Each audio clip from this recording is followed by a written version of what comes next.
Kai laid the paper on my dining table like he was doing me a favor. "You're old, Auntie. What do you know about land contracts and paperwork? Just sign it and be done. I'll handle everything for you." He said it in front of the whole table. My younger cousin Han was there, and her husband, and two men from the district I didn't recognize, all of them holding chopsticks over bowls of rice that had gone cold while they waited for me to answer. The overhead light buzzed faintly, the way it always did in July, when the electricity ran uneven through the village lines. Someone's phone lit up and dimmed again. Nobody spoke. I looked at the paper. I looked at Kai's face, smooth and eager, the collar of his shirt too tight for a man who wanted to seem relaxed. Then I did the only thing that made sense to me in that moment. I smiled. Not a big smile. Just enough to soften the corner of my mouth, the way I used to smile at patients who were about to receive bad news and needed to see, first, that someone in the room was not afraid. I picked up my chopsticks. I ate a piece of morning glory from my bowl, chewed it slowly, and set the chopsticks back down across the rim exactly the way my mother taught me. Never crossed, never pointing at anyone. "Auntie?" Kai said again. Softer now. Uncertain. He had expected tears. Maybe. Or anger. He had not expected silence. I did not sign the paper. I did not touch it at all. Han's husband cleared his throat and reached for more rice he didn't want. The two men from the district exchanged a glance I was not supposed to catch, but 31 years of reading faces in a hospital corridor had taught me to catch exactly the glances people thought were invisible. One of the men had a mole beside his left eye and kept his phone face down on the table, screen light seeping out from underneath it every few minutes like something breathing. "I'll think about it," I said, and my voice came out steadier than I expected, steadier than I felt. Kai's jaw tightened, just slightly. And then he smiled back at me. The kind of smile people use to paper over a wall that has just cracked. "Of course, Auntie." No rush. But there was rush in his eyes. There was rush in the way his foot tapped under the table, in the way he glanced at the man with the mole as if asking permission to be patient a little longer. I excused myself not long after. I said my knees were tired, which was true enough, though it was not the reason I stood. I walked out to the yard where the night air smelled of rain that hadn't fallen yet. That heavy, mineral smell that rises up off dry earth right before a storm decides whether or not to come. The mango tree my husband planted the year we married creaked once in a gust of wind, and somewhere down the lane a dog barked twice and stopped. 3 months ago, none of this existed. 3 months ago, my land was simply my land, the same 11 kong along the canal that my husband Bin had cleared with his own hands before I even knew his name, back when the government still measured things in old units and wrote deeds by hand with a fountain pen that skipped on the humid days. 3 months ago, Kai visited twice a year, at Tet and at my birthday, always with a small gift, always gone within the hour. Then the visits started coming every week. Then came the talk of taxes, of paperwork that needed updating, of a man named Tan who understood these things and could help an old woman who shouldn't have to worry her head over signatures and stamps. Tan came to my house exactly one time, in a white shirt too clean for a man who claimed to spend his days walking rice paddies for a living. He shook my hand with both of his, the way men do when they want you to feel cared for, and he told me the land registry office was very backed up these days, very slow, very inconvenient for someone my age to deal with directly. Better to let him carry the papers back and forth, better to let Kai handle the details. I said nothing then either. I only watched. That is what 31 years in a hospital teaches you, if you let it. You learn to watch the hands more than the mouth. Hands don't know how to lie the way mouths do. Tan's hands had shaken very slightly when he set his teacup down, though his voice never wavered once.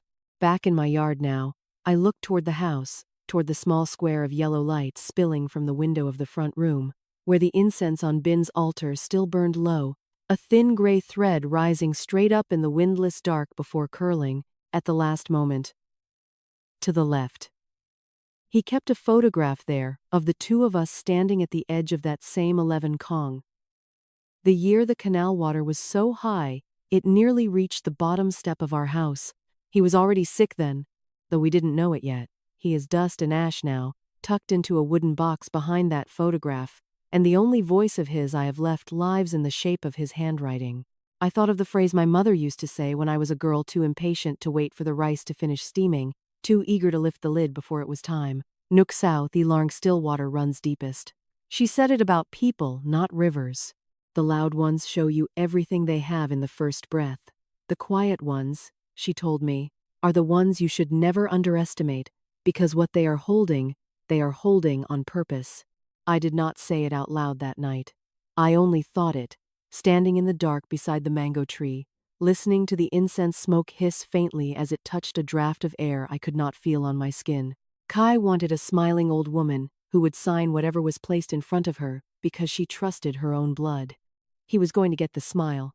He was not going to get the signature. Not yet.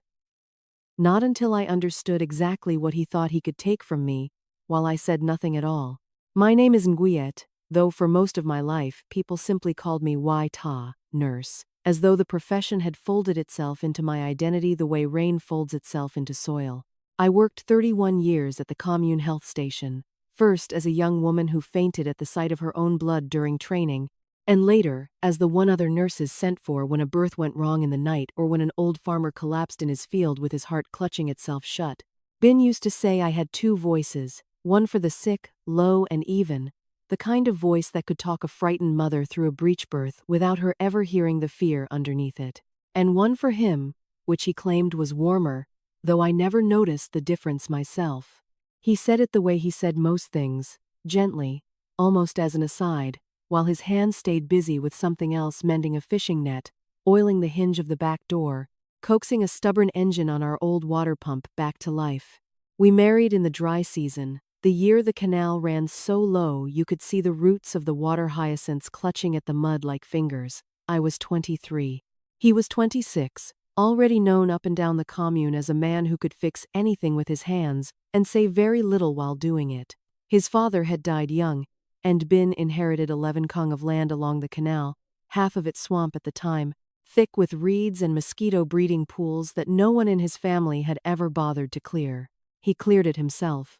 Over 3 years, with a hoe and a machete, and, later, a rented water buffalo he paid for with labor instead of money, he turned that swamp into rice fields, and later into the fruit orchard that still stands behind our house today. 5 rows of longan trees, 2 of mango, and a stubborn old jackfruit tree that refused to bear fruit for its first 11 years, and then, the year our only son was born, gave us more jackfruit than we could give away to the whole village.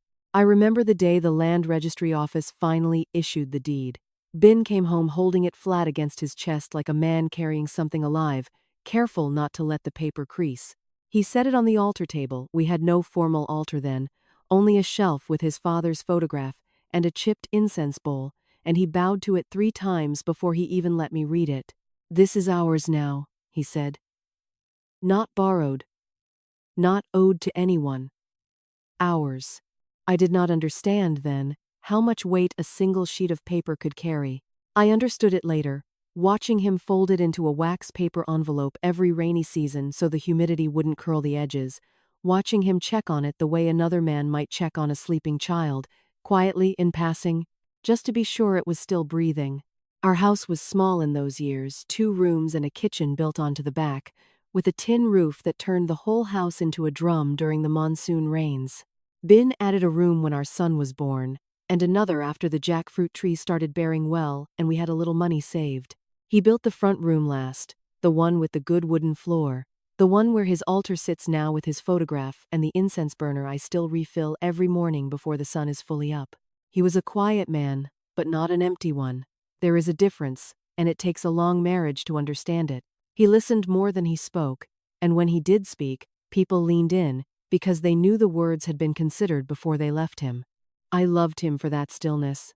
I still catch myself, some mornings, listening for it in the empty front room, half expecting to hear the particular creak of the floorboard by the window where he used to stand and watch the canal water rise and fall with the tide. Our son grew up between the rice fields and the hospital corridor, spending his mornings with his father in the orchard and his afternoons at the commune clinic with me, doing his schoolwork on the corner of my desk while I dressed wounds and dispensed medicine to farmers who trusted me the way they trusted the rain to come in its season. He moved to the city for work when he was 22. He calls twice a month now, sometimes less. His voice always a little rushed, always somewhere between two obligations. I do not blame him for the distance. The city swallows people the way the canal used to swallow the low fields before Bin built up the banks. It was Kai who stayed close, instead my younger sister's boy, motherless by the time he was 19, a child I half-raised during the years his own mother worked construction sites 2 provinces away. I fed him at this table more times than I can count. I sewed the tear in his school uniform the week before his final exams. I sat with him in the hospital hallway the night he broke his arm falling from the jackfruit tree, the same tree his Uncle Bin had planted, holding his hand while the doctor set the bone, telling him in my nurse's voice, low and even, that the pain would pass, that it always does. I thought I knew that boy the way I know the back of my own hand, every crease and every corner of him. Bin died in the 2nd month of the dry season, 4 years ago now, quietly, the way he did everything, in his sleep, with his hand still resting on the edge of the blanket as though he had simply forgotten to move it. I did not cry for 3 days.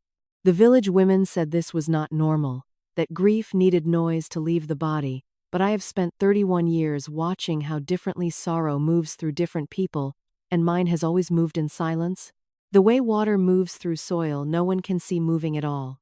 I placed his photograph on the altar myself, the black and white one from our wedding day, because it was the only photograph where his eyes looked directly at the camera instead of somewhere off to the side, watching something only he could see.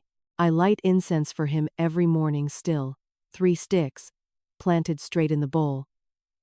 And I sit with him a moment before the rest of the day begins, before the roosters finish crowing, before the world outside the house remembers I exist.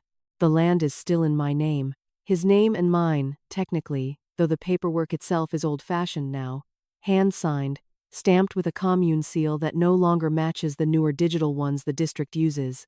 I kept the original safe all these years, tucked inside the same wax paper envelope Bin used to fold it into, inside a small wooden box behind his photograph, exactly where he left it. I never imagined I would need to take it out again. I never imagined the boy I fed at this table would be the one asking me to hand it over. The morning after the dinner where Kai laid the paper on my table, I woke before the roosters and went straight to the wooden box behind Bin's photograph, the way a woman checks a locked door twice when she's heard something move outside in the night. The box was where it had always been. The wax paper envelope inside felt the same, slightly stiff at the corners, smelling faintly of the cedar shavings I keep tucked around it against the damp. I did not open it fully that morning. I only pressed my thumb along the fold to feel that the paper inside was still whole, still 1 sheet and not 2. Still the same weight I had memorized over 4 years of quiet mornings. It was enough, that morning, simply to know it hadn't moved. Kai came back 3 days later, alone this time, without Tan and without the 2 men from the district. He arrived just after the heat of noon had settled into the yard, when the dogs lie flat in whatever shade they can find, and even the chickens stop pretending to look for food. He was carrying a folder, not the loose paper from before, but something bound now, official-looking, with a plastic cover that caught the light. "I brought you a copy," he said, setting it on the table between us, "so you can read it slowly. No rush, Auntie. Just read it when you have time." I made tea instead of answering right away. I have found, over many years of sitting across from frightened patients and their frightened families, that silence poured slowly into a cup does more work than any sentence I could offer. Kai watched me pour, his eyes flicking to the folder and back to my hands, and I could see him doing the arithmetic behind his face, trying to guess whether my slowness was suspicion or simply age. I opened the folder after the tea was poured. Inside was a copy of a land use certificate, my name printed correctly at the top, the commune seal stamped in the corner in the newer blue ink the district office had switched to 2 years back. Everything about it looked correct in the way a forged signature looks correct, to someone who has never studied the real one closely enough. Except the number. I had walked the boundary of that land more times than I could count, first beside Bin while he cleared the reeds by hand, later alone in the mornings after he was gone. Tracing the line from the canal bank to the old jackfruit tree and back, the way some women walk a rosary. 11 Kong. I knew the shape of that number the way I knew the shape of my own name. The paper in front of me said 9. I did not react. I have spent 31 years learning not to react. Not when a mother is told her child won't survive the night. Not when a farmer looks down and sees his own hand missing 2 fingers. The face must stay still so the person across from you can find their footing in your stillness, instead of drowning in your fear. 9 Kong, I said, keeping my voice as flat and pleasant as the surface of standing water. I thought it was 11. Kai's smile did not move, but something behind his eyes shifted, quick as a fish turning beneath the surface of the canal. The survey team remeasured last year. Auntie. New equipment. More accurate than the old hand measurements from your husband's time. These things happen, boundaries get recalculated, especially with land this close to the water. It was a good lie. I will give him that. It had the shape of a true thing, the way a counterfeit bill has the shape of real currency if you don't hold it up to the light. Land near a canal does shift, boundaries do get remeasured. If I had not walked that line 1,000 times myself, if I had not stood with Bin the day the old deed was issued and watched him bow to it 3 times before he would even let me touch it, I might have believed him. I'll keep this copy, I said, closing the folder gently, to read again later. My eyes tire quickly these days. Of course. He stood, relieved, mistaking my calm for surrender the way a man standing in a paddy field mistakes still water for shallow water. At the gate he paused and turned back, and for just a moment the ease slipped from his shoulders. The district office wants everything settled by the end of next month, Auntie. Taxes, records, all of it. Easier for everyone if it's done before then. Easier for everyone. I have heard that phrase before, in hospital hallways. From families eager to sign a form and go home. From doctors eager to close a chart before their shift ends. It is rarely about ease. It is almost always about time, someone wanting a thing decided before the person with the power to decide it has time to look closely. After he left, I sat with the folder for a long while, the tea going cold beside it, the ceiling fan turning slow circles that did nothing against the afternoon heat. I thought of the wax paper envelope in the wooden box, of the old deed with its uneven fountain pen ink, the number 11 written in Bin's own hand on the margin where he'd corrected an early clerk's error himself 30 years ago, initialing the correction the way a careful man does when he trusts no one else to remember it right. 2 kung of land does not disappear from a remeasurement. 2 kung of land is not a rounding error. It is the strip along the canal where the water runs slowest and the soil sits richest, the part of the property any buyer with sense would want first, and any surveyor with sense would never mistake for someone else's line. I walked out to the orchard that evening. Past the mango tree. Past the row of longan. All the way to the canal bank, where the old boundary marker still sat half buried in grass. A chipped concrete post Bin had set with his own hands the year the land was first surveyed.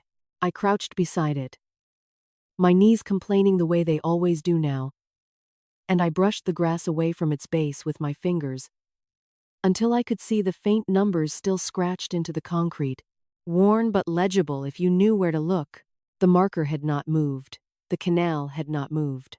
Only the paper had moved, quietly, somewhere between Kai's hands and Tan's, into a version of my land that was smaller than the one my husband had cleared with a hoe and a rented water buffalo, smaller by exactly the piece he would have wanted kept for himself. I stood there until the light went the color of weak tea, and the frogs started their evening calling from the shallows, and I understood, finally, that this was not a misunderstanding to be corrected with a phone call. This was the first small cut, testing how deep the blade could go before I made a sound. 3 mornings after I found the marker still buried in its rightful place, I went to see Sao Han. She lives at the far end of the lane, past the dry goods stall and the house with the blue gate. In the same low-brick house she has lived in since her husband passed. I had cared for her once, years ago, through a fever that kept her in the commune clinic for 11 days, back when her children were still small enough to sleep 3 to a hammock in the corner of her room while I checked her temperature by lamplight. She remembers things. She reads slowly but carefully, the way people do when literacy came to them late in life, and they have learned to respect every word instead of skimming past it. I brought the folder Kai had left with me, tucked inside a cloth bag, beside a jar of pickled mustard greens, as if I were only stopping by to share vegetables from the garden, the way neighbor women do on any ordinary morning. Sao Han read the certificate at her kitchen table, tracing the lines with one finger, her lips moving slightly the way they always did when she read anything official. The morning light came through her window in a long yellow bar that caught the steam rising off the tea I hadn't touched. "This seal," she said finally, tapping the corner of the page, "this is the new district stamp. They only started using this one last year, after the flooding damaged the old equipment in the records office." "I know," I said. "Kai told me the same.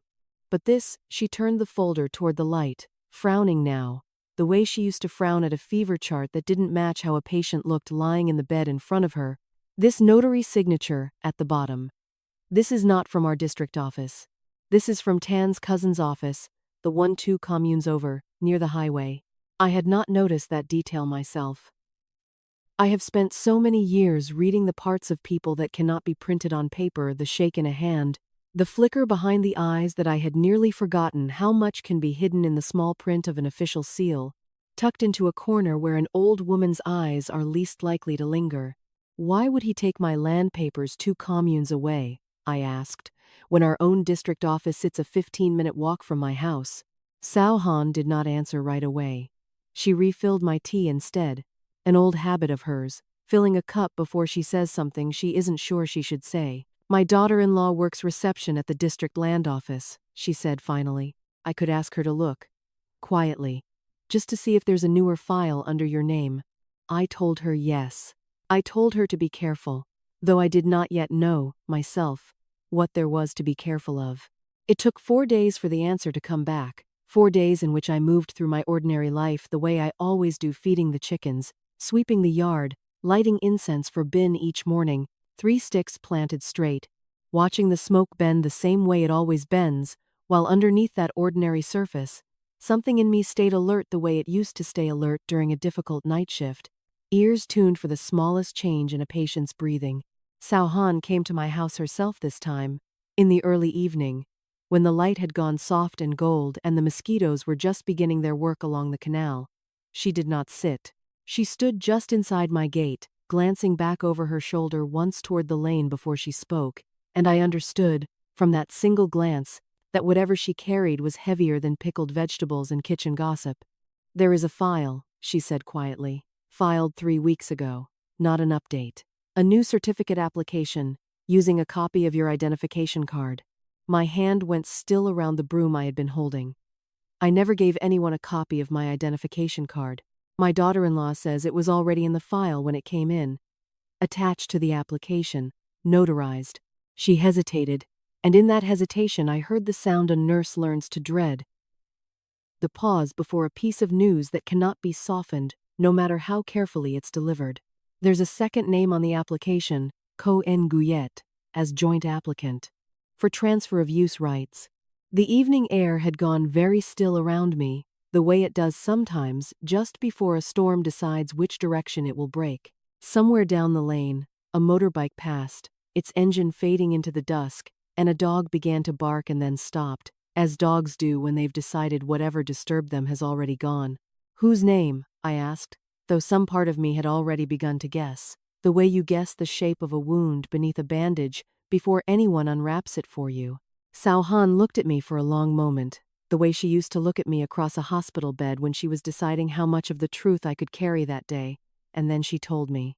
It was not Kai's name on that second line. It was a name I had heard only once before, spoken quietly at my own dinner table 3 weeks earlier, by a man in a white shirt too clean for someone who claimed to walk rice paddies for a living, a name I had let pass through the room that evening without understanding, yet exactly how deep its roots had already grown into my land. "Tan," Sao Han said. "The real estate broker. His full name is on the application. Nguyen Van Tan." I had expected it, and still the sound of it landed like something dropped from a height, the dull thud of a thing you knew was falling before it hit the ground.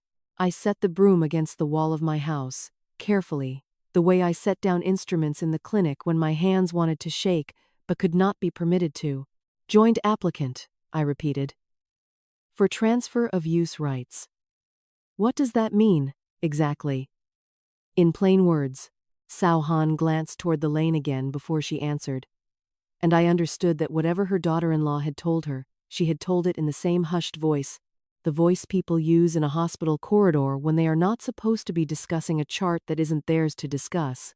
It means the application asks the district to record him as a co-owner, not a buyer waiting on a future sale. An owner, co-inguyet, alongside you, on paper, starting the moment it's approved. He has never given me one dong for that land. I know. He came to my house one time. He drank my tea. He shook my hand with both of his like a man greeting a customer he wanted something from.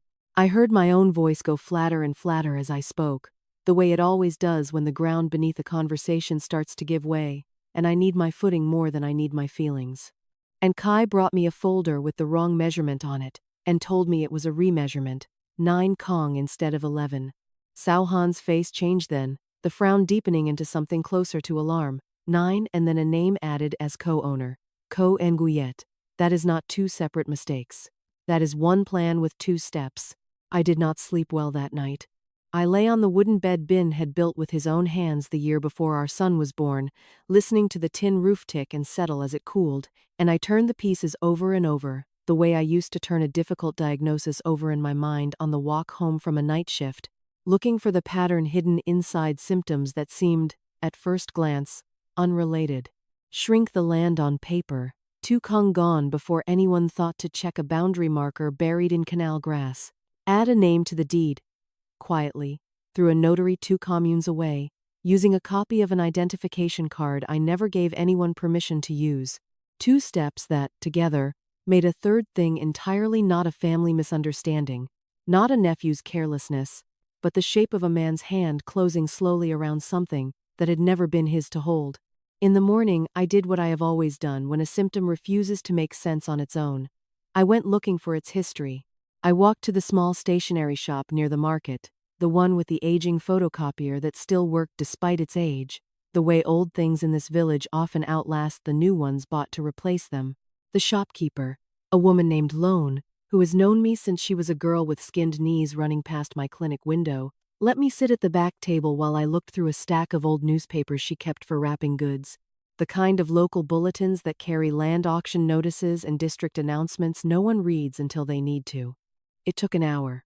My eyes are not what they were, and the print on those bulletins has always been small, meant for men who read fast and cared little for anyone whose sight had begun to fail. But there, in a notice from 4 months earlier, tucked between an announcement about a new market stall lottery and a warning about counterfeit fertilizer, I found his name. Nguyen Van Tan, broker of record on 3 separate land transfers in the neighboring commune within the past 2 years. All 3 properties belonging, at the time of transfer, to elderly widows living alone. I sat very still at that back table, the photocopier humming behind me, Lone calling out a price to a customer at the front of the shop, ordinary sounds continuing around me as though the floor beneath my chair had not just tilted sideways. 3 widows, 3 transfers. I did not know their names yet, and some part of me, the part that had spent 31 years learning never to assume the worst before the evidence confirmed it, told me to be careful, to remember that a pattern glimpsed too quickly can sometimes be nothing more than coincidence wearing a frightening coat. But another part of me, the part that had knelt in the grass beside a chipped concrete marker and found the old numbers still legible beneath 30 years of weather, the part that had watched a man's hands shake slightly around a teacup while his voice stayed perfectly calm, that part of me did not believe in coincidence anymore. I folded the bulletin carefully and asked Lone if I might keep it. She waved her hand without looking up from her register, telling me to take whatever old paper I liked. It was only going to wrap fish the next morning anyway. I walked home slowly, the bulletin tucked inside my cloth bag beside the folder Kai had given me, my mind moving faster than my feet. 3 widows. If Tan's pattern held true, then Kai was not the architect of this plan at all. Kai was only the door left open. The blood relation who could walk into my house and set a folder on my table without raising suspicion, while the hand actually reaching for the land belonged to someone who had done this before. More than once, and never once been stopped. I reached my gate as the last light was leaving the sky, and I stood there a long moment before going in, looking at my own front room through the window, at the small orange glow of the incense still burning low on Bin's altar, 3 sticks planted straight the way I had left them that morning. And then I saw something that had not been there when I left. The wooden box behind his photograph, the one that held the wax paper envelope, the one that held the only proof left in this world of what 11 kong of land had actually looked like the day my husband cleared it with his own 2 hands, had been moved. Not far, only an inch, maybe 2, shifted just enough that the corner no longer sat flush against the edge of the altar cloth the way it had sat, undisturbed, for 4 unbroken years. I did not open the wooden box that night. I stood at the window a long while, looking at the small gap between the box and the altar cloth, that inch of space that told me someone's hand had been where only my hand had ever been for 4 years. Then, I did what I have trained myself to do in every moment that wanted to pull a reaction out of me before I was ready to give one. I breathed. I counted the incense smoke as it rose and bent. I went inside, and I did not touch the box at all. If someone had searched it and found nothing missing, they would come back. If they found the envelope and thought they understood what it held, they might come back sooner. Either way, moving it myself that same night, in a fright, would only tell whoever had been in my house that I had noticed. A frightened woman locks her doors and hides her valuables. A patient woman watches to see who comes back, and when, and how they let themselves in. I did not sleep in the front room again after that. I began sleeping with my door slightly open instead, angled so that any light crossing the front room floor would fall across the foot of my bed and wake me before a footstep did. An old habit, really, from years of night shifts where a nurse learns to sleep the way a bird sleeps. One eye always half toward the branch that might shake. 3 days passed with nothing to show for my watching, and on the 4th, I went to see Sao Han again. This time, in the early morning before the heat set in, carrying the newspaper bulletin folded inside my bag like a small flat stone I meant to hand someone else to carry for a while. She read it standing at her own gate, her lips moving over the names the way they always did, and when she reached the part listing 3 widows in the neighboring commune, she looked up at me with an expression I recognized from 31 years of delivering hard news to families in narrow hallways, the particular stillness a person's face takes on when a private fear is suddenly confirmed by someone else's evidence. "My cousin's mother-in-law lost land to a broker 2 years ago," she said slowly. "Different commune." I never asked the man's name. I should have asked the man's name. "Ask now," I said, quietly. "The way you asked before." She nodded. And something passed between us in that nod that needed no further words. The understanding of 2 women who had spent their lives being underestimated by men in clean shirts. Now deciding, without ceremony, to stop allowing it. I spent the rest of that week building what I did not yet call evidence, only pieces. The way I used to gather symptoms before I dared write a diagnosis on a chart. I asked Loan at the stationery shop to make me 2 photocopies of the bulletin, one to keep folded inside my bag and one to leave, sealed in an envelope, with a woman I trusted at the Commune People's Committee office, a former patient of mine named Ba Kim, who now processed paperwork there, and remembered still the night I sat with her through her son's fever until it broke at dawn. I did not tell Ba Kim what the envelope meant. I only asked her to keep it somewhere safe and not to open it unless I asked her to, or unless something happened to me that made asking impossible. She did not question me. Some debts do not need explaining to be repaid. I walked the boundary of my land again too, this time with a small notebook I bought at Loan's shop, sketching the marker at the canal bank, writing down its buried numbers exactly as I found them, dating the page the way I used to date a patient's chart, because a fact without a date is only a rumor wearing a number. And I began, carefully, to ask about Tan himself, not directly, never directly, but the way water finds the low places in a field without anyone seeing it move.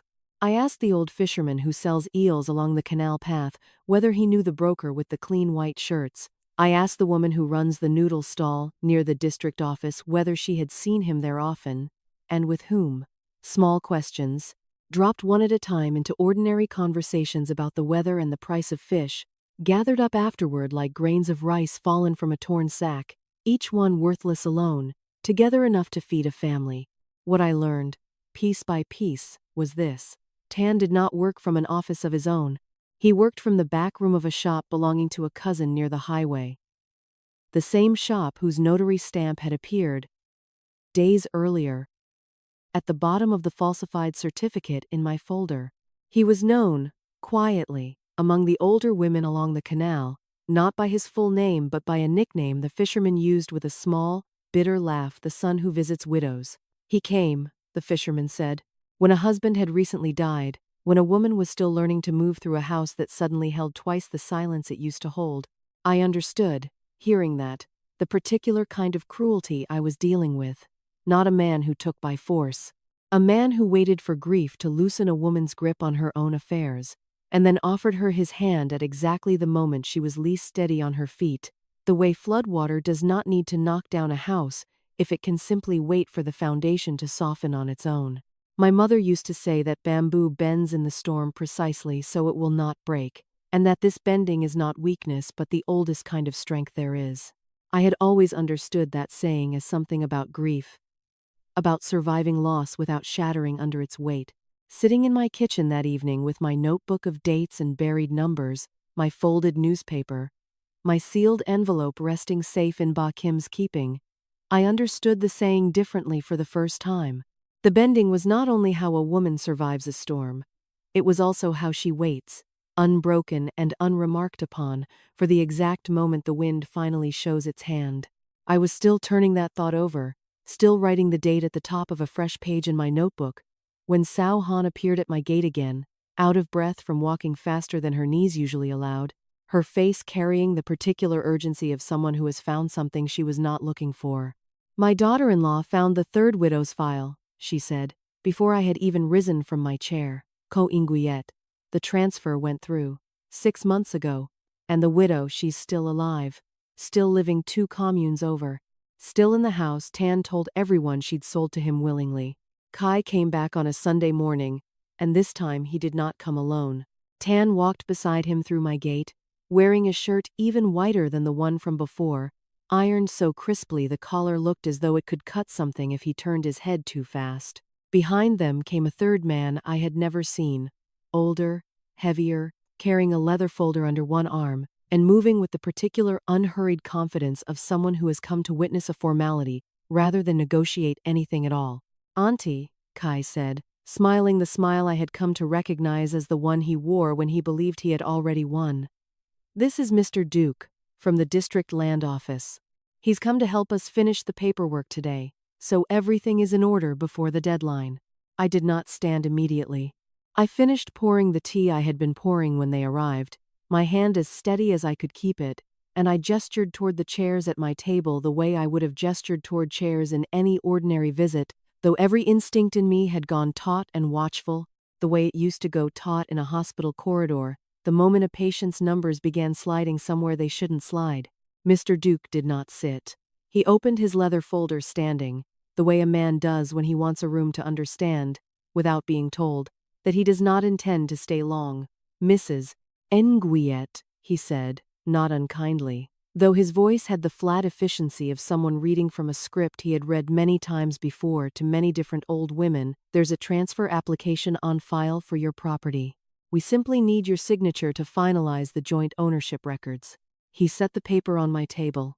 I recognized it immediately, though it had changed slightly since the folder Kai first brought me, cleaner now, more official, with a second signature line already filled in with a name I had first heard from Sao Han's lips at my own gate.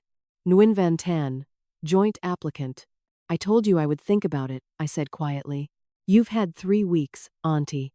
Kai's voice had lost the softness it wore at the first dinner. There was an edge to it now, thin but unmistakable. The edge of a man who has stopped performing patients because he no longer believes he needs to. The district doesn't wait forever.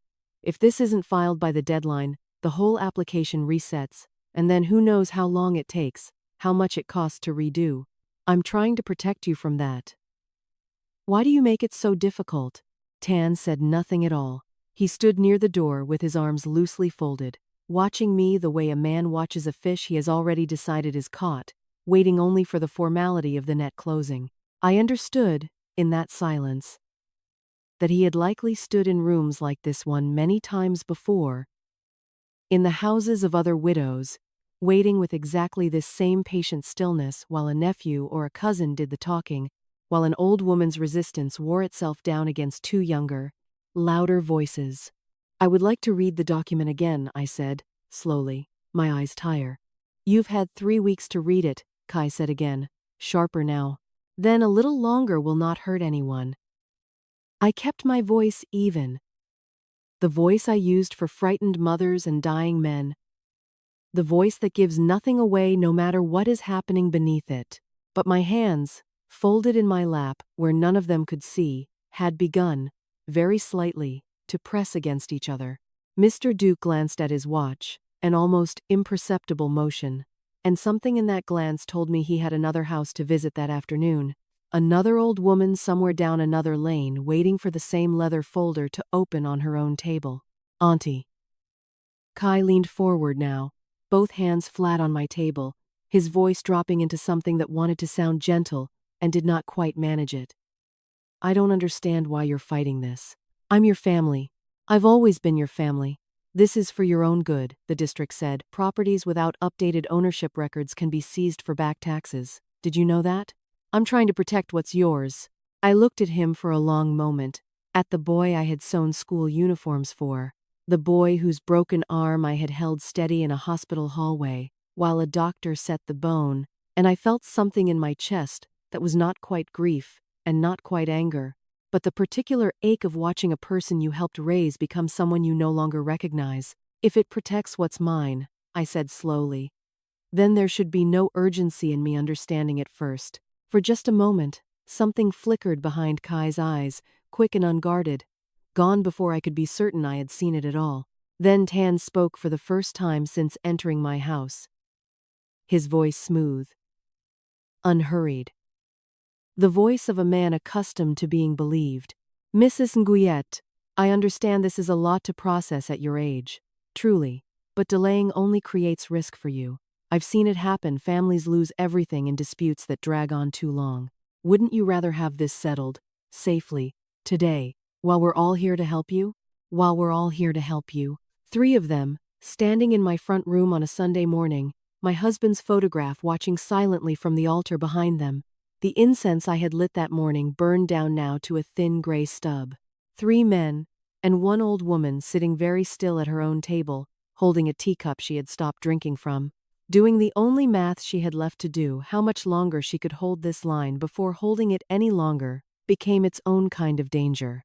Mr. Duke closed his leather folder halfway. The sound of it sharp in the quiet room.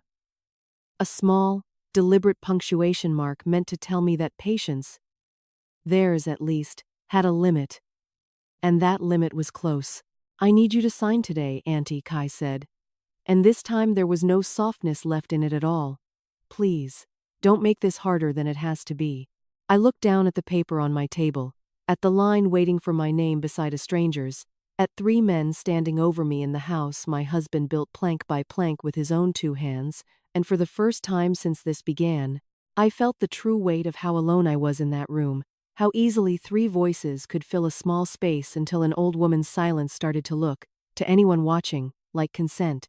They left without my signature that morning, though not without cost. Kai's parting words were not loud, but they were not soft either. You have until Friday, Auntie, he said at the gate, not looking back at me as he said it. Already turning toward the lane where Tan's motorbike waited. After that, I can't promise the district will still process it as a favor to family. Think about what you're risking. I stood in my doorway and watched the 3 of them go. Mr.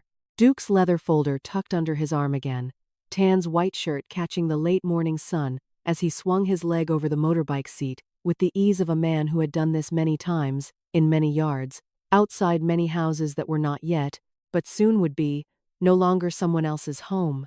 I did not cry. I have never been a woman who cries at the moment a wound opens. I clean the wound first. I ask what caused it. The crying, when it comes for me at all, comes later, quietly, usually when I am alone, and no longer needed to be strong for anyone watching. That afternoon I walked to Ba Kim's office at the People's Committee, the sealed envelope I had left with her weeks ago still resting, I hoped, exactly where she had put it. She met me at the side door, glancing past me toward the street before she let me in, an old habit of hers from years of handling paperwork that mattered more to people than they were ever willing to say out loud. I found something, she said, before I had even asked. You should sit. I did not sit. Some news, I have learned, is better received standing, so the body has somewhere to put the shock besides the chest. Ba Kim pulled a thin file from beneath a stack of ordinary paperwork on her desk, the kind of file that gets buried on purpose, not by accident. There was an inquiry, she said, made to this office 4 months ago.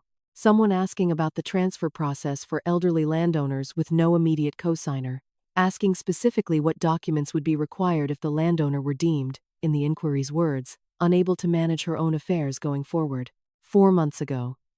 I did the arithmetic slowly, the way I have learned to do arithmetic that I do not want to be correct. 4 months ago was 3 weeks before Kai's first visit with the folder.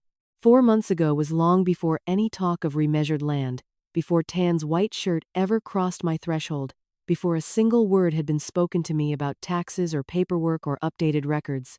Who made the inquiry? I asked, though some part of me had already begun to know, the way a body knows a fever is rising before the thermometer confirms it.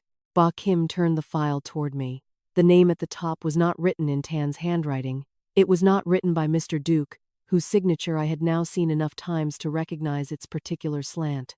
It was written in a hand I had watched grow from a child's careful printing into an adult's rushed scrawl, a hand I had guided once around the shape of his own name when he was small enough to sit on my knee at this very kind of desk, waiting his turn for a vaccination he was too frightened to receive without my hand steadying his. Kai's name. Kai's inquiry. Kai's question, asked 4 months before Tan ever set foot in my house. 4 months before my nephew ever called me auntie in that voice thick with false concern. 4 months before he sat across from me eating rice from a bowl I had filled for him 100 times over the years, already. Even then, wondering aloud to a stranger in an office how quickly an old woman like me could be made to seem unfit to hold what was hers. The room around me went very quiet. The particular quiet that comes not from an absence of sound but from the sudden narrowing of everything a person can hear down to a single ringing note. I thought of the hospital hallway where I had held his broken arm steady while the doctor worked, telling him in my nurse's voice that the pain would pass, that it always does. I thought of the school uniform I had mended the week before his final exams, sitting up late by lamplight so he would not have to face his teachers in torn cloth. I thought of every bowl of rice, every coin pressed into his palm at Tet, every hour I had spent believing that the boy I half-raised loved the woman who raised him. 4 months. He had begun planning this while I still lit incense for Bin every morning without imagining anyone in this world could look at a grieving widow and see, instead of a woman in mourning, an opportunity ripening on schedule. There's more, Ba Kim said gently, and I understood from the care in her voice that she had been holding this part back, the way I used to hold back the worst part of a diagnosis, until a family had absorbed the first blow. The inquiry mentions a second party interested in the property. Not Tan. A development company, out of the provincial capital. They've been buying canal front land in 3 communes this year. Widows, mostly. Land near the water. Easiest to consolidate if the paperwork looks clean by the time anyone official asks questions. I felt the floor tilt beneath me the way it had tilted once before, standing at my own gate, seeing the wooden box behind Bin's photograph shifted by an inch. Only this time it was not a box that had moved. It was everything: the boy at my table, the smiling nephew, the whole shape of a family I had believed, until this exact moment, standing in a small government office, with the afternoon light slanting gold and merciless through a dusty window, was still mine to trust. I reached out and steadied myself against the edge of Ba Kim's desk, not because my knees had given way, though they nearly had, but because I needed, for just a moment, to feel something solid beneath my hand while the rest of the world rearranged itself into a shape I had not been prepared to see. 4 months. My own blood, planning, before I had even finished my first full season of grief, exactly how much of my husband's land could be pried loose from a widow's failing grip and calling it, the whole time, protection. I walked home from Ba Kim's office that evening the long way. Past the market stalls closing for the day, past the noodle stand folding its plastic stools, letting the ordinary sounds of the village settle around me like a blanket I could pull close while my mind worked underneath it. By the time I reached my own gate, I had stopped shaking.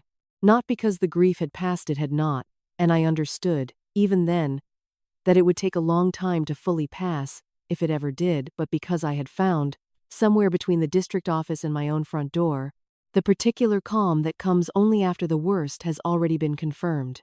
There is nothing left to fear in a diagnosis once you have read the chart yourself. There is only the work of deciding what to do about it. I lit incense for Bin that night as I always did, though my hand trembled slightly setting the sticks into the bowl, and I sat with him a long while in the quiet, the way I used to sit with him when he was still alive and troubled by something he had not yet found the words to share. I did not speak my plan aloud.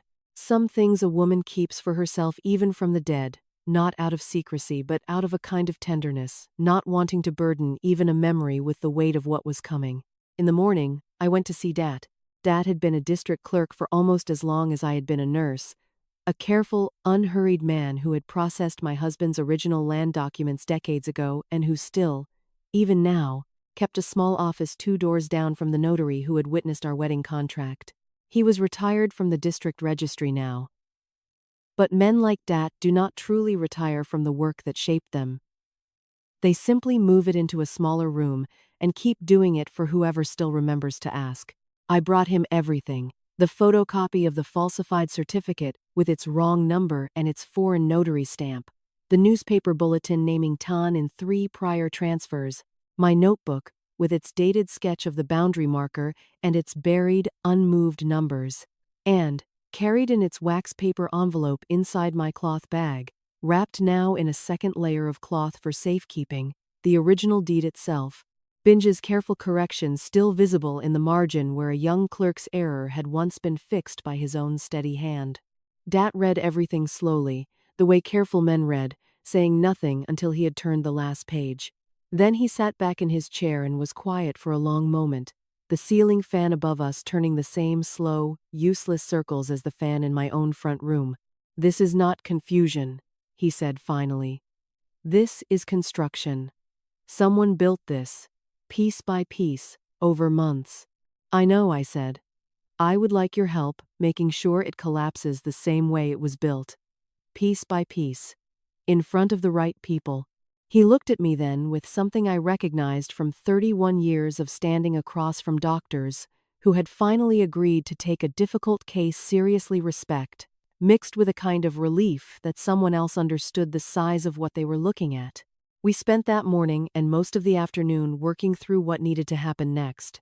Dat still had contacts inside the district land office, men who owed him small favors accumulated over decades of careful, patient work, the kind of debts that are never written down, but never forgotten either. He would ask, quietly, for the falsified application to be flagged for review. Not blocked yet, not exposed yet, only marked, the way a suspicious chart gets marked for a second doctor's opinion before anyone tells the family anything is wrong. I asked him, too, about the other widows, the 3 names in the newspaper bulletin, and whichever others might exist beyond what a small local paper had thought worth printing. Dat's face darkened at that part of the conversation in a way it had not darkened at the mention of my own land alone. "If there's a pattern," he said, "the district will care about a pattern in a way they might not care about one old woman's dispute with her nephew. I can ask, carefully, whether any of the others have complained, whether any of them are even still aware of what was taken." I gave him a name to start with, the widow 2 communes over, still living, Sao Han had said, in the very house Tan claimed she had sold willingly. If she did not yet know her land was gone, then someone needed to tell her, gently, the way I would have wanted to be told, before a stranger's signature made it true in the eyes of the law whether she understood it or not. By evening I had a plan with edges instead of only a plan with grief at its center, and that distinction mattered more than I can easily explain to anyone who has not lived through both kinds of days. Grief alone makes a woman brittle. A plan, even a frightening one, gives her something to hold. I went home and sat again before Bin's altar, and this time I did speak, quietly. The words meant for no one but the photograph and the thin curl of incense smoke rising toward the low wooden beams of the room he had built with his own hands. "I am not going to lose what you cleared," I told him, "not the land, not the name on it, not the memory of what it cost you to make something out of swamp and reeds. I am going to make sure the paper tells the truth, the way you always insisted it should." The photograph, as it always did, said nothing back, but the incense smoke bent the same way it always bent, toward the small gap in the window where the evening air moved in from the canal. And I chose, that night, to take it as an answer anyway. Kai's deadline was 3 days away. Friday, he had said, standing at my gate with his back already turned, as though the date itself were a kindness he was extending me rather than a blade he was counting down to use. I did not intend to give him my signature on Friday, or any other day, but I understood, sitting there in the quiet with the last of the incense burning down to ash, that a man who has already decided a deadline for you does not simply accept silence in its place. Whatever came when Friday arrived and no signature appeared on his desk, it would not come quietly. I could feel it already, the way I used to feel a storm coming long before the first drop of rain reached the tin roof, a pressure in the air, a stillness that had nothing peaceful in it at all, the particular held breath of a village about to watch something break open in the light of day. Friday came in with a sky the color of pale ash, the kind of morning that makes old knees ache before the body even rises from bed. I dressed carefully my good brown ao ba ba, the one I had worn to Bin's memorial service, and I combed my hair back into its bun with more care than I usually gave it, the way a woman dresses not for comfort, but for the particular kind of battle that is fought with dignity instead of fists. Dad had arranged everything for 9 o'clock, at the district land office itself, in the same building where Kai's inquiry had first been filed 4 months before I ever knew to look for it. He told me the review he'd requested had moved faster than either of us expected faster, I suspected, because the pattern across 3 widows had finally caught the attention of someone above Mr. Duke, someone who understood that a single complaint could be buried but a pattern could not.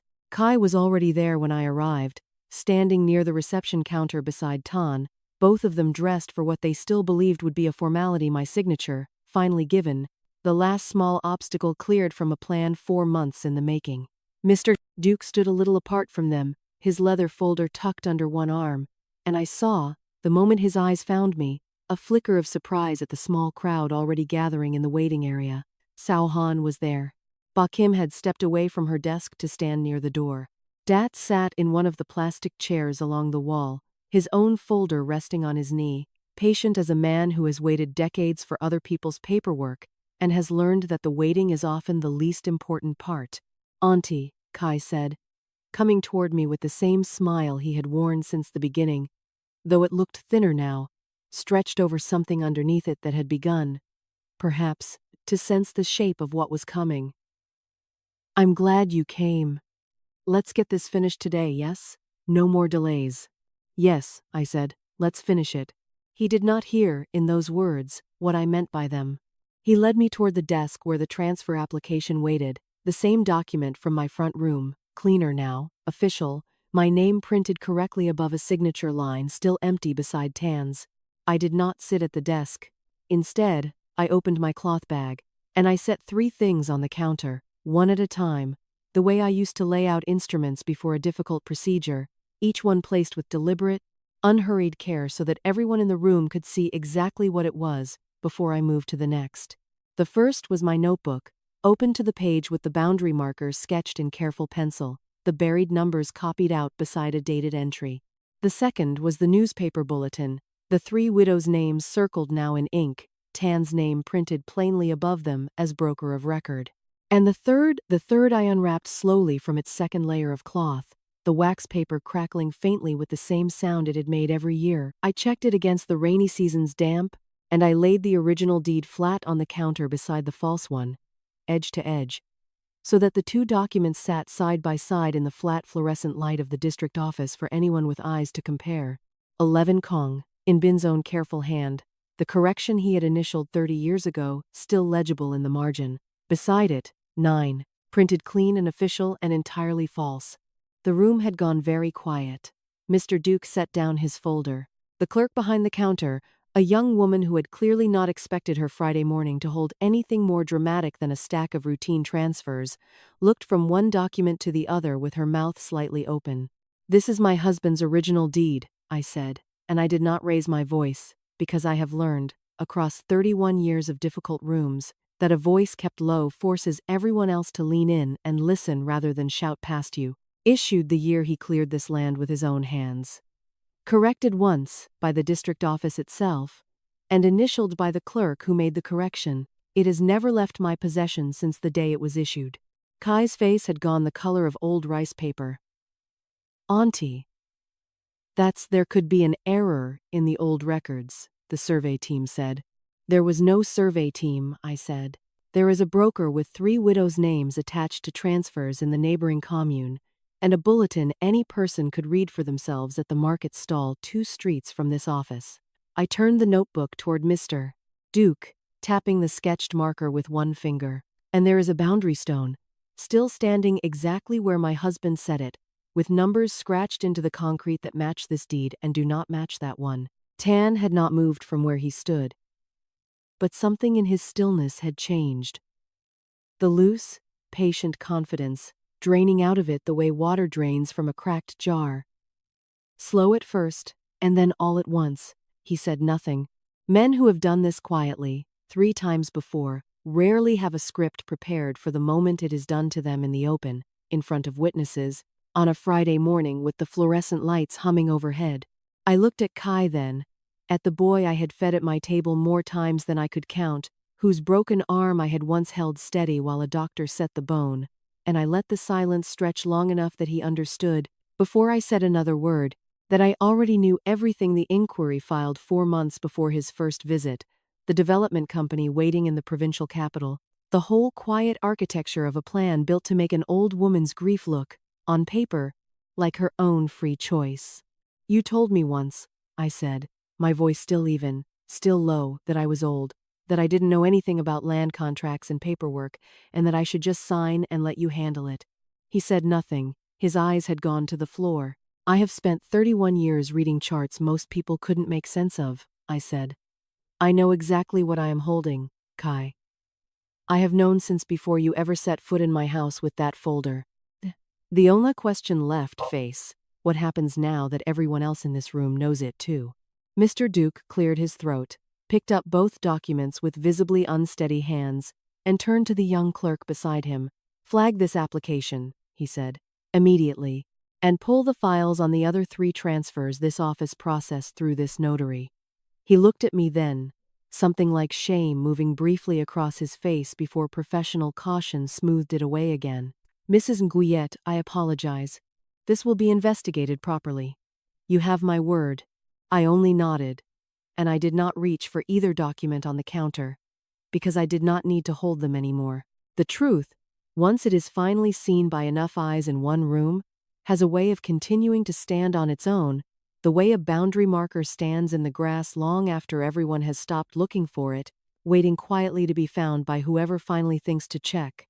The district office called an emergency review 2 weeks later, and word of it moved through the commune faster than any official notice ever could, the way news always travels fastest along the paths people least expect: the fish seller's stall, the noodle stand, the line of women waiting outside the market with baskets balanced on their hips.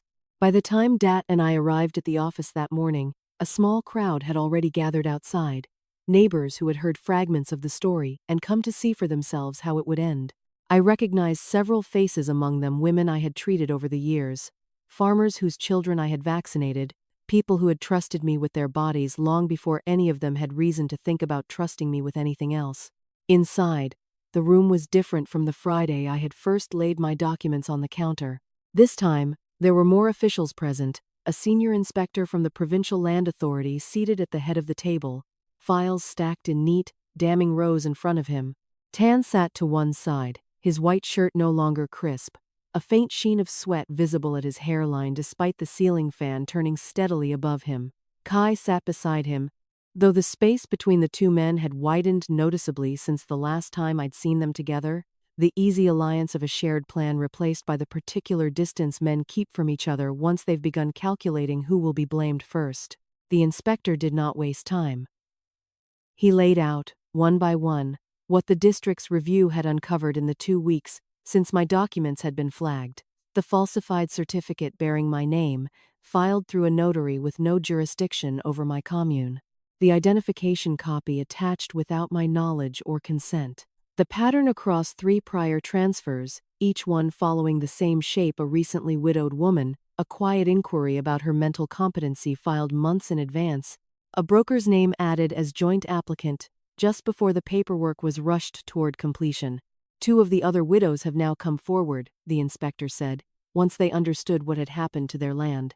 One of them is prepared to testify that she never signed anything at all, that a signature was produced on her behalf while she was recovering from a fall, and that she did not learn her name had been removed from her own deed until a neighbor mentioned, in passing, that her rice field now belonged to someone else. Tan's hands, folded on the table in front of him, had gone very still, the particular stillness of a man doing arithmetic he does not want to finish. Mr. Nguyen, the inspector continued, turning to him directly, we have also obtained records of an inquiry filed under the name of Mr. Kai, 4 months prior to the falsified application on Mrs. Nguyet's property. An inquiry asking specifically what documentation would be required to establish a landowner's diminished capacity for the purposes of a transfer. He let the words sit in the room a moment, the fan ticking overhead, the crowd outside audible now as a low murmur through the open window. That inquiry predates any contact between you and Mrs. Nguyet by several weeks. Perhaps you can explain the connection. Kai's mouth opened, and for a moment nothing came out at all. I watched something happen across his face that I had not expected to feel anything about. And yet I did not triumph exactly. But a kind of tired recognition, the particular sorrow of watching a person you once fed and mended and sat beside in a hospital hallway run out of places to hide from what he had done. I was only trying to help my aunt manage her affairs, he said finally. And even as the words left him, I could hear how thin they sounded now, stripped of the dinner table confidence he'd once wrapped them in, the confidence of a man who had believed no one in the room would ever think to check. By filing an inquiry about her competency 4 months before you'd raised a single concern about her paperwork with her directly? The inspector asked. By attaching an identification copy she never gave you? By allowing a broker with 2 prior similar transfers to add his own name to her deed as joint owner, with no payment recorded, no consultation, and a falsified measurement reducing her land by nearly 20%? Tan spoke then, and I understood, in the sound of his voice, that whatever partnership had existed between the 2 men had finally, fully broken. This was his family, he said, gesturing at Kai without looking at him. His idea to approach her in the first place. I only handled the paperwork he requested. You forged the notary seal, the inspector said flatly, twice before, and now a 3rd time. That is not paperwork requested, Mr. Nguyen. That is a pattern this office intends to refer for criminal prosecution. The room went very still. Outside the window, the murmur of the gathered crowd had quieted too, as though even the people who could not hear the exact words being spoken understood, from the shift in the room's air, that something had just been decided. Kai turned to me then, and for the first time since he had set that folder on my table weeks earlier, I saw something in his face that was not performance, not the practiced softness he'd worn at my dinner table, not the thin, brittle confidence he'd worn at the district office. Just a boy, grown old enough to have done real damage, finally understanding the size of what he had built. Auntie, he said, and his voice cracked slightly on the word. The way it used to crack when he was young and frightened and trying not to show it. I didn't think you'd ever find out. I thought you'd just sign it, and it would be easier for everyone. I remembered, then, the very first evening, his voice bright and confident across my dinner table in front of Han and her husband and 2 strangers from the district. You're old, Auntie. What do you know about land contracts and paperwork? Just sign it and be done. I'll handle everything for you. I know exactly what I know, I said quietly, and I did not need to raise my voice for the words to land, because the whole room had gone silent enough now to hear a woman speak softly and still be heard in every corner of it. I know the measurements my husband walked with his own 2 feet. I know the weight of a deed he bowed to 3 times before he'd let anyone else touch it.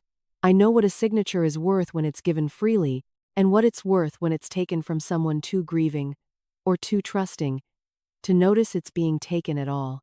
I looked at him a moment longer, not with anger anymore, only with the particular exhaustion that comes after carrying something heavy for a long time and finally being allowed to set it down.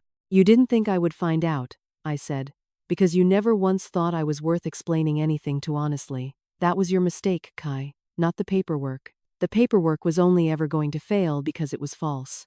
Your real mistake was believing, the whole time, that an old woman who says nothing has nothing left to say. The inspector closed his folder with a soft, final sound, and somewhere behind me, near the door, I heard Sao Han let out a breath she had clearly been holding since we walked in. The paperwork took another month to fully settle, the way official things in this country always take longer than the human heart is ready for. But by the time the rains came in earnest, my land was mine again, in name and in number. 11 Kung recorded correctly at the district office with my husband's original deed scanned and filed as the record of reference for any future dispute. Tan's case moved forward to the provincial authorities, along with the 2 other widows' claims, one of whom I met for the first time at a hearing in the district capital, a small, steady woman named Ba Tam, who held my hand in the hallway afterward and thanked me for a fight she had not known, until my documents surfaced that anyone else was fighting too. Kai did not go to prison. The inspector explained, in the flat, careful language of officials who have seen this shape of story before, that his role had been judged as facilitation rather than forgery itself, that the heavier weight of the law would fall on Tan, who had done this 3 times, and would very likely not have a 4th chance to do it again.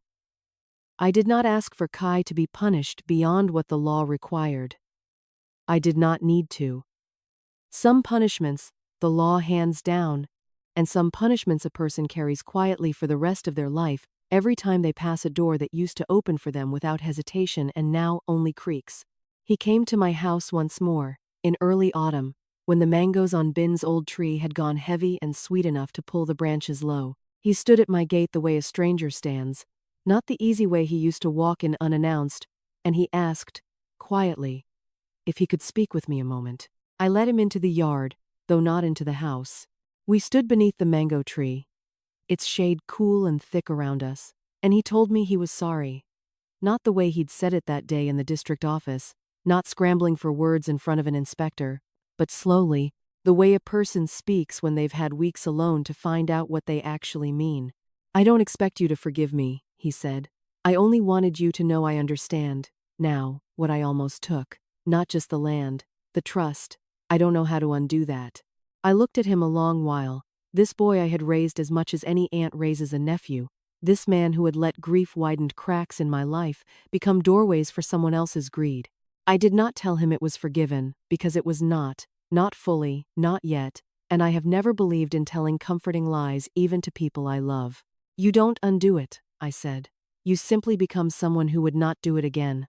That is the only apology that has ever meant anything to me, in 31 years of watching people try to make amends for the damage they caused. He nodded, and there were tears in his eyes he did not bother hiding, and for the first time since that first dinner, I saw the boy I remembered instead of the man who had tried to erase me on paper.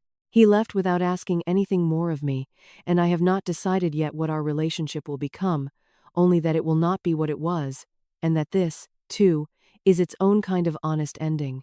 I spent the following weeks doing something I had not done since Bin was alive to help me do it, walking the full boundary of the land, not to check for tampered markers this time, but simply to walk it. Slowly, the canal water high and brown with the season's rain, the longan trees heavy, the jackfruit tree, older now than either of us ever expected it to live to be, still bearing more fruit each year than one old woman could give away to the whole village.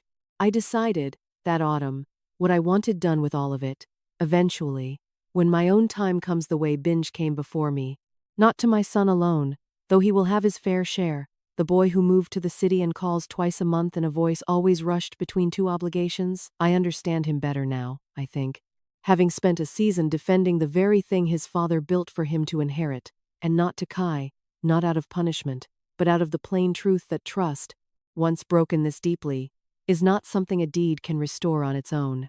I decided to leave a portion, instead, to the commune health station where I spent 31 years learning to read the things people cannot say out loud, and a portion to Batam and the other widows whose land had been quietly taken and was now, slowly, being returned, so that whatever happened to any one of us alone might be a little less likely to happen to the next woman who finds herself widowed and underestimated in the same season.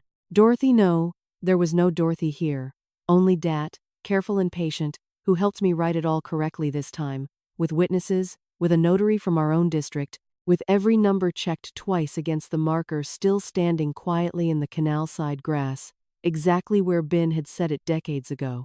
On the morning I signed those new papers, I lit incense for him first, 3 sticks planted straight in the bowl the way I always did, and I sat with him a long while before I ever picked up the pen. The smoke rose in its familiar thin gray line, straight up into the still morning air, and then, at the last moment, exactly as it always did, it bent, gently, to the left, toward the small gap in the window where the outside world came softly in.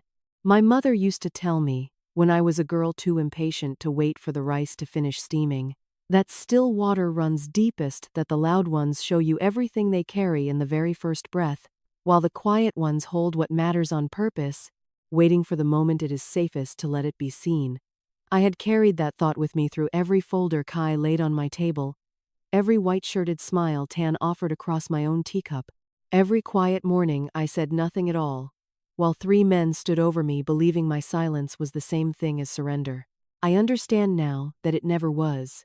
I sat on the back porch that evening with a cup of tea that held nothing but tea, watching the last light turn the canal, the color of old brass, the mango tree heavy and green above me, the boundary marker standing exactly where it had always stood, unmoved through every storm that had tried to shift it. Somewhere down the lane, a dog barked twice and went quiet again, the way it always did, the ordinary sounds of an ordinary evening settling back over a life that was, once more, entirely my own. Still water runs deepest, I thought, and for the first time since that first cruel dinner months ago, the words did not feel like something my mother once told me. They felt, finally, like something I had proven true with my own 2 hands. If you've ever been made to feel like you don't understand your own life anymore, like your age was a reason for someone else to make decisions for you, I hope this story reminded you of something important. Quiet does not mean weak. Patient does not mean powerless. And the people who raised a family, built a home, and carried others through their hardest days deserve to be trusted with their own affairs until their very last breath. If this story moved you, please give it a like and subscribe to the channel. It helps us keep telling stories like hers for everyone who needs to hear them. Have you ever had to stand up to someone in your own family to protect what was rightfully yours, and how did you find the strength to do it?